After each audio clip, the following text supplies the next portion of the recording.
Shalom, salam sejahtera buat kita semua. Kita jumpa lagi dalam Renungan Harian Toraya edisi Selasa 25 Juni 2024. Sebelum kita membaca dan merenungkan, kita satu dalam doa. Kita berdoa. Bapa kami dalam kerajaan surga, terpujilah nama-Mu. Terima kasih ya Bapa, karena Engkau sudah menyertai dan membangunkan kami di pagi yang indah ini. Kami akan bersama-sama membaca dan merenungkan akan firman-Mu. Engkau berkati kami, Engkau urapi kami dengan Roh-Mu yang kudus. Biarlah kami boleh membaca dan merenungkan firman-Mu ini seturut dengan kehendak-Mu. Berfirmanlah Bapa di surga, karena kami semua telah siap untuk mendengarkannya. Dalam Putra-Mu Yesus Kristus, itulah Tuhan dan Juru Selamat kami yang hidup. Amin. Pembacaan kita pada saat ini diambil dari Kisah Para Rasul, pasalnya yang ke-27 ayat 39 sampai 44. Firman Tuhan berbunyi, ketika hari mulai siang, mereka melihat suatu teluk dengan pantai yang rata. Walaupun mereka tidak mengenal daratan itu, mereka memutuskan untuk sedapat mungkin mendamparkan kapal itu ke situ. Mereka melepaskan tali-tali sau, lalu meninggalkan sau-sau itu di dasar laut. Sementara itu mereka mengulurkan tali-tali kemudi, memasang layar topang supaya angin meniup kapal itu menuju pantai. Namun mereka membentur dasar pasir, sehingga terkandaslah kapal itu. Haluannya terpancang dan tidak dapat bergerak, dan buritannya hancur dipukul oleh gelombang yang hebat. Pada waktu itu prajurit-prajurit bermaksud untuk membunuh tahanan-tahanan supaya jangan ada seorang pun yang melarikan diri dengan berenang.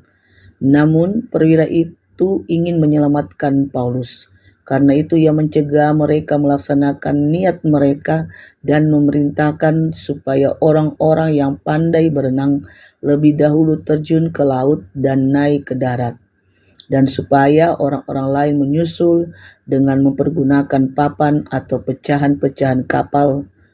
Demikianlah mereka semua naik ke darat dengan selamat. Amin. Dengan tema kita pada saat ini, yaitu berbagai cara Tuhan menyelamatkan. Berbagai cara Tuhan menyelamatkan. Tang di kapang tulalan na puang melendokan.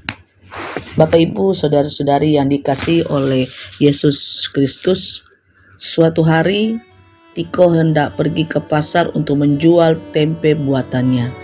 Namun hatinya gelisah karena tempe buatannya masih belum jadi dengan sempurna.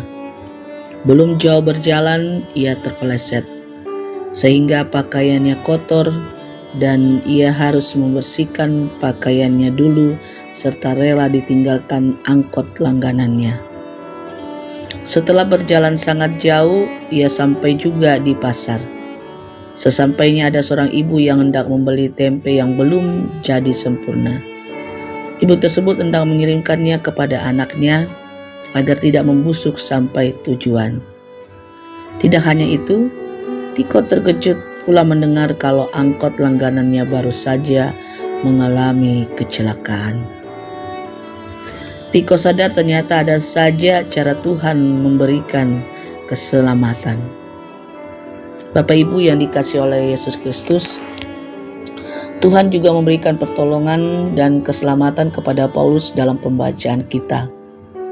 Sekalipun berstatus sebagai tawanan, tetapi Paulus memiliki peran yang luar biasa dalam perjalanan rombongan itu menuju Roma. Mereka harus mengalami angin kencang, ombak yang dahsyat yang membuat kapal mereka menjadi tidak terkendali, bahkan hampir karam. Para prajurit sudah berencana membunuh para tawanan daripada berusaha untuk menyelamatkannya. Akan tetapi Tuhan memakai perwira yang ingin menyelamatkan Paulus. Mereka semua akhirnya dapat keluar dari kapal itu, lalu berenang menuju ke darat. Bapak, Ibu, saudara-saudari yang dikasihi oleh Yesus Kristus, dalam perjalanan hidup ini kita akan menghadapi banyak situasi sulit, bahkan mengancam keselamatan kita. Tetapi kita percaya bahwa Tuhan selalu punya cara untuk menolong dan memberikan keselamatan bagi kita yang percaya padanya. Tuhan selalu punya cara untuk menolong dan memberikan keselamatan bagi kita yang percaya padanya. Amin. Kita satu dalam doa. Kita berdoa. Terpujilah nama-Mu Allah Bapa kami dalam kerajaan surga. Terima kasih kami sudah boleh diberi kesempatan untuk membaca dan merenungkan akan firman-Mu pada hari ini. Biarlah firman-Mu senantiasa menguatkan kami bahwa Engkau adalah sumber penolong dalam kehidupan kami, sumber keselamatan dalam kehidupan kami dimanapun kami berada. Engkau akan senantiasa menjaga kami, melindungi kami sepanjang hari ini dalam melakukan segala aktivitas kami dimanapun kami berada. Biarlah apa yang kami lakukan pada saat ini semuanya itu untuk kemuliaan akan nama-Mu. Berkati sidang jemaat-Mu dalam kehidupan mereka masing-masing. Biarlah senantiasa mereka berpengharapan hanya kepada-Mu saja. Senantiasa berserah kepada-Mu dan senantiasa taat dan setia beribadah kepada-Mu. Ya Bapa di surga, terpujilah nama-Mu. Ampunkanlah segala dosa kami. Dalam Putra-Mu Yesus Kristus, itulah Tuhan dan Juru Selamat kami. Amin. Demikianlah renungan kita pada saat ini. Kiranya Tuhan senantiasa memberkati kita dimanapun kita berada. Shalom.